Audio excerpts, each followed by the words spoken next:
Hello and welcome to Library Books Are Cool. My name is Alex. Thank you so much for being here, man. Something a little bit different today. So in my very first video, I said I would not be doing book haul videos. However, what has happened is I follow this channel on Instagram called Kayoule Rare Books. And he has some awesome books that he posts. And he had a deal going on. He actually had a couple of them going on. One of them said, hey, give me your budget and I'll build you a box of books and send them to you. So that is what I did. I said, hey man, I got 50 bucks. This is what I like. And the things I told him was Ernest Hemingway, some John Steinbeck. I like to be surprised by books. I like pretty much anything classic. I think they're pretty cool. And I also told him that I really enjoyed Lord of the Rings and how much it means to me because it is something that my wife and I read together. So that is what I told him. And he sent me this box. Look at this. It's just a big old box of books, and it is entirely unopened. So I am going to do that with you today. So let's open it.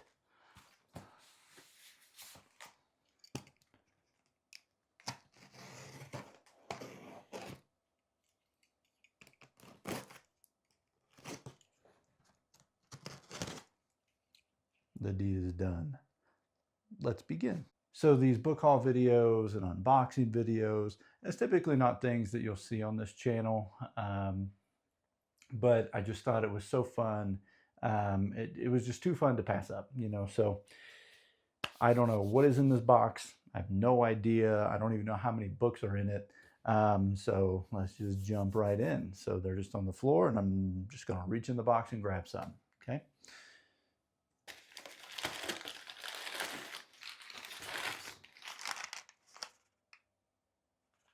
Packing paper. Okay.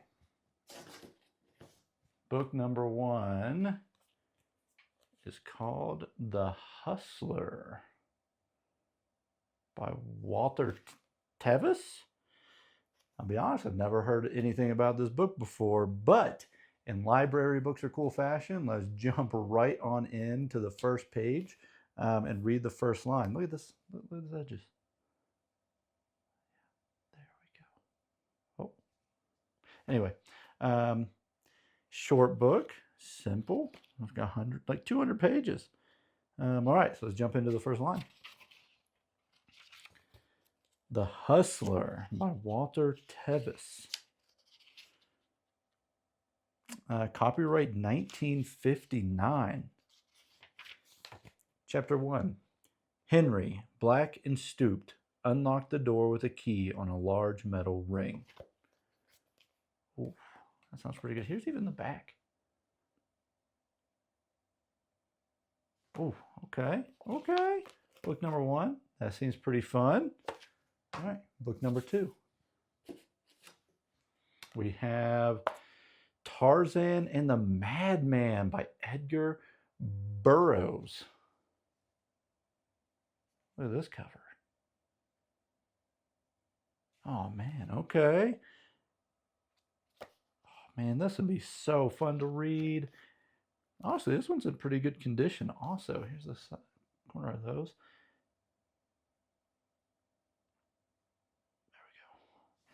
Oh man, something, it just smells like a thrift store in here now, and I love it. So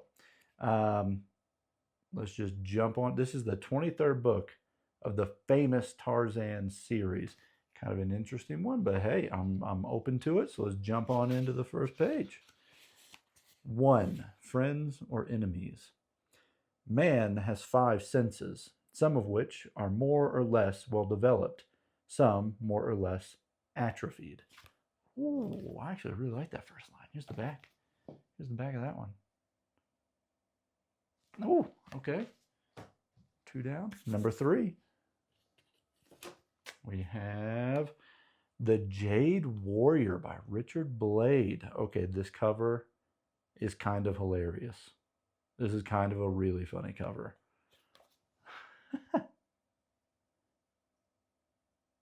Richard Blade, the Jade Warrior. When a computer transported Richard Blade to Dimension X, he found himself in mortal danger. Dimension X was a land in peril. The aristocratic casts, besieged by the Mongs, a cruel and mindless people, were constantly engulfed in wars and violence. Richard Blade was their only hope. But he was a man alone, and time was running out. Okay, so I have already messed up. Richard Blade is the character. The author is Jeffrey Lord. And look at this man. He is naked with a sword protecting a woman, fighting a man with a spear on a horse. I don't know. That just seems really funny to me. So the cover is rather interesting. So let's jump into it, man. Chapter 1. Jay thought, privately, that if war was too serious a business to be entrusted to the generals, then the future of the world, civilization, and especially England's part in it, was much too important to be entrusted to scientists. That's not bad, man. That's not a bad first line. Here's the back. It's the exact same thing. And I cannot get over the cover. I think that's hilarious. Okay. Moving on to book number 4. We have Thomas Wolfe, The Hills Beyond. Cover of that guy. Okay. An eloquent, unique, and powerful craftsman, Thomas Wolfe produced some of the most magnificent prose of all time. Here in The Hills Beyond is Wolfe's supreme skill and greatness. Okay. Also a pretty short book. I'll say, man, these are all older. I didn't look at the copyright on the other ones, on those last two. This one's 1935. So here's the back of this guy. Let's jump into the first line.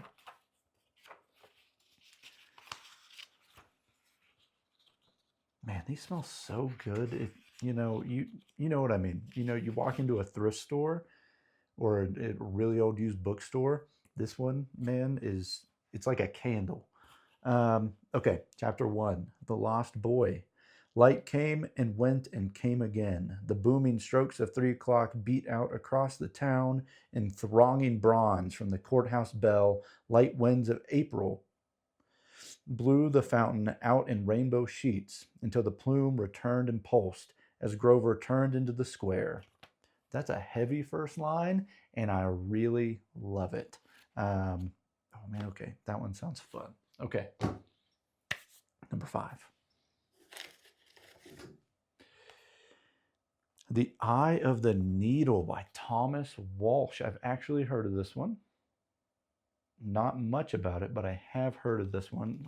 The sprayed edges, man. This isn't anything new. There we go. Here's the back of this guy. All right. Thomas Walsh's prize-winning novel of suspense, The Eye of the Needle. He was a man of honor, a man of the cloth, a man who knew more about his sister-in-law's murder and his brother's private life than he dared to admit. But once he was cornered by the police in a deadly cat-and-mouse game of nerves, he knew that he had to say something that might hang an innocent man. Okay. Winner of the Inner Sanctum Mystery Contest Award. Let's see, when is this? Copyright date on this one, 1961. All right, part 1. It was just 10 minutes past 2 when Father McDonald left the subway station that afternoon. I think that one sounds pretty interesting. Man, I really appreciate how short these are. I don't know what it is, man, but I'm excited to really delve into them. All right, book number 6. This is a good copy of The Stranger by Albert Camus. I've not ever seen this cover before. Okay.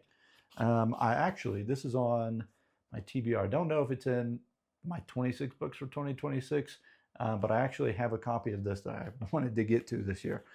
So that's really exciting. So let's jump into the first line of this one.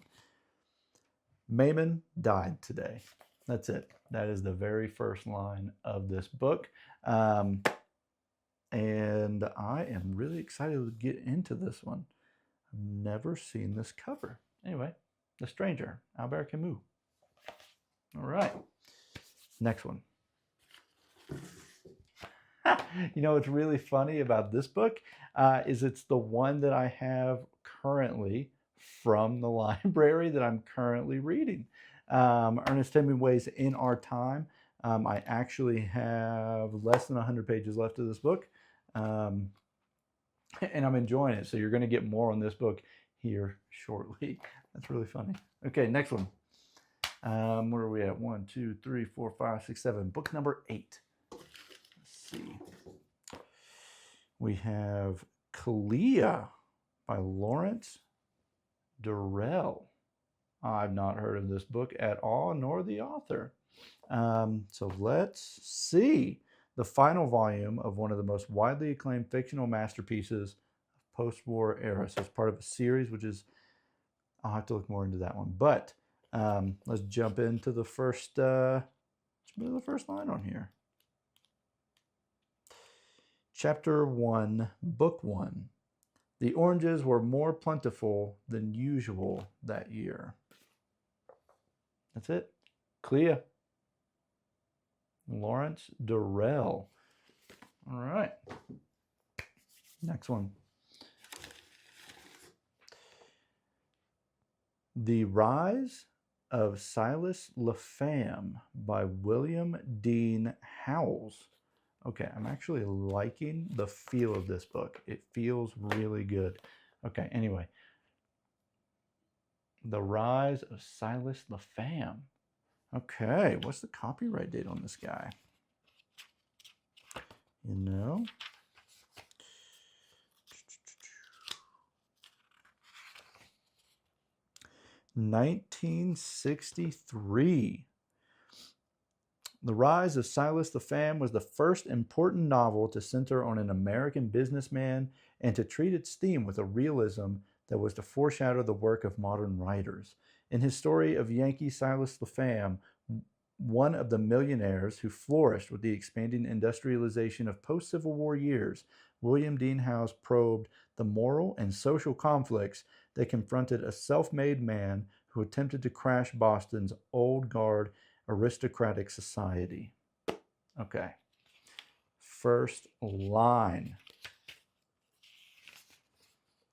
When Bartley Hubbard went to interview Silas Lapham for the Solid Men of Boston series, which he undertook to finish up in the events after he replaced their original projector on that newspaper, Lapham received him in his private office by previous appointment. That's interesting. Okay. Never heard of this one, but I think that one sounds like a pretty good time. All right. Next one. What are we at? 1, 2, 3, 4, 5, 6, 7, 8, 9.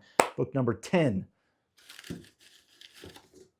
We have The Master of Ballantrae.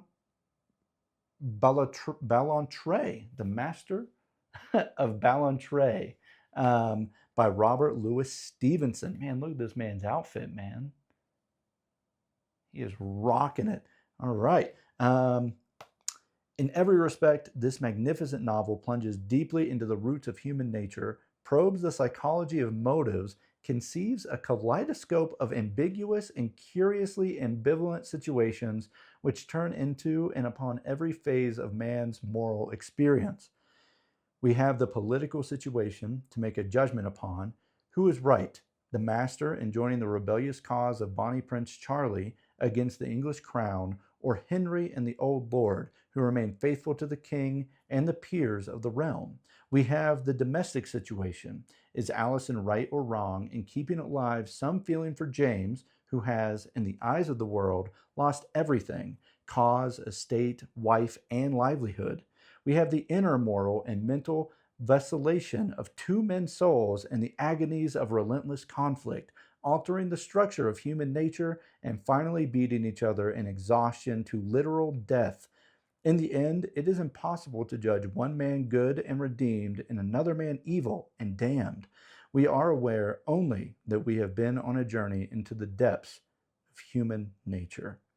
Holy cow, that is the back of this book. And I will tell you, I am stoked to get into this because, I mean, the back of it's not even 200 pages, man. Okay, let's jump into the first page.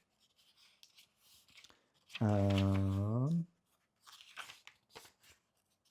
a preface. I don't want to preface.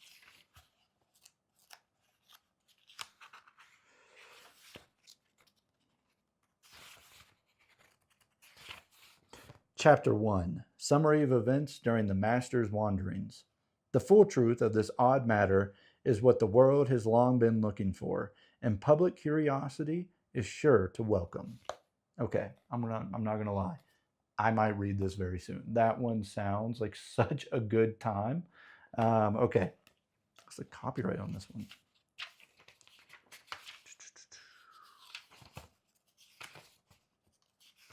Copyright date is 1964. All right, let's jump into the next one. What do we got? Okay. Another Robert Louis Stevenson, The Black Arrow. Man, I really like these covers. I think those are a good time. All right. Against the romantic and adventurous background of the Wars of the Roses, Robert Louis Stevenson has fashioned this story of the Black Arrow and Richard Shelton, whose exploits and adventures remind one of a young Robin Hood. A steel crossbow and a stout heart are pitted against the black heart and ambitions of the wily Sir Daniel Brackley. The Black Arrow ranks with the best of Robert Louis Stevenson's other tales of adventure, such as Treasure Island and Kidnapped. I knew that name sounded familiar. He wrote Treasure Island. Okay. Jump into the first page here. This one's 1963. This is a year before. Okay, where's book one?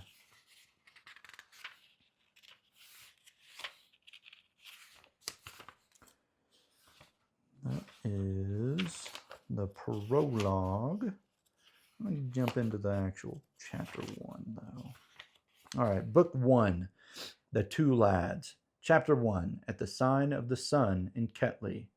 Sir Daniel and his men lay in and about Ketley that night, warmly quartered and well patrolled. All right. The Black Arrow, to Robert Louis Stevenson's. All right. We have, I don't know how many's left in here. One or two? All right. Who's next? The Wild Duck by Henrik Ibsen. Translated and edited by Dunia Christiani. Okay, there we go. The Wild Duck.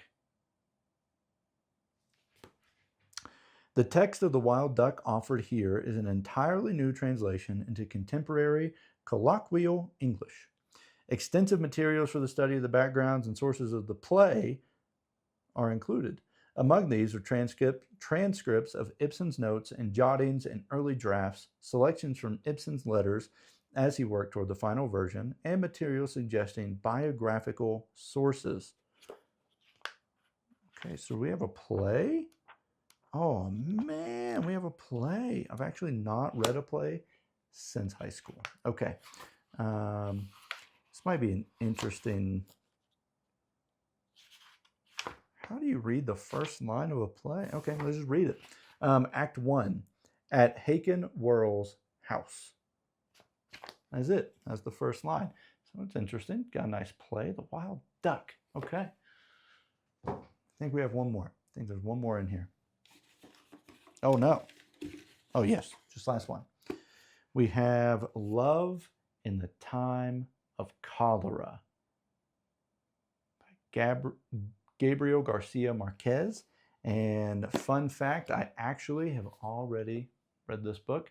The sticker on here is actually a sticker you can peel off, which is really, really good for me. I don't mind that it's on there if I can peel it off. I don't like when they're printed on. So, okay, I'll read the back of this one for you. So, in their youth, Florentino Ariza and Fermina Daza fall passionately in love. When Fermina eventually chooses to marry a wealthy, well-born doctor, Florentino is devastated, but he is a romantic.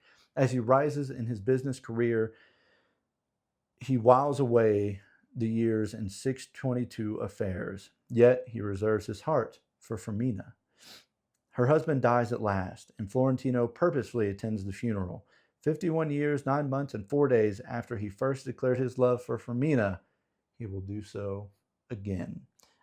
This was actually a really interesting book. It was one of the very first books I listened to on audiobook, and I'm really excited to actually get back into it and read it. I really want to read 100 Years of Solitude. So let's read the first line.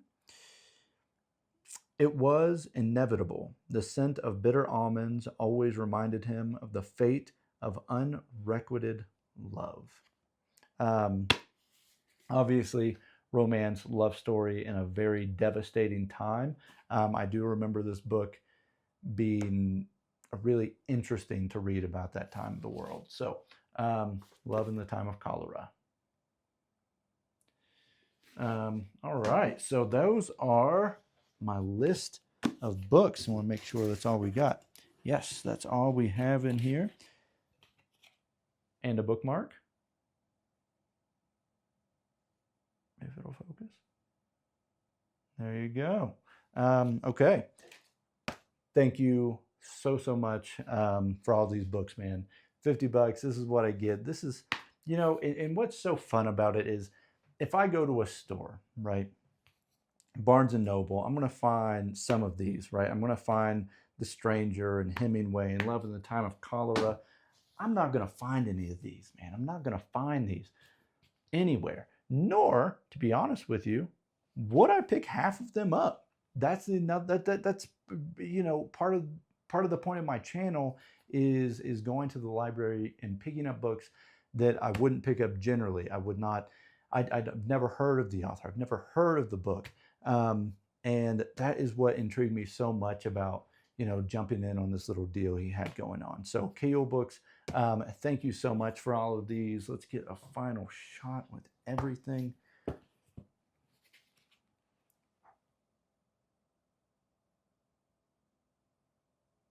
All right, man. Do you like this type of video? Is this a thing that should happen? I don't really want to do this so much on my channel. It's hard to get, you know, these big book hauls and book mail and all that stuff just kind of at the library. This is the first time, The Duke was the first book I bought this year, and then these guys. So I've been on not really a book buying ban. It's just they haven't really interested me so much. I've had way more fun just going to the library and picking things out.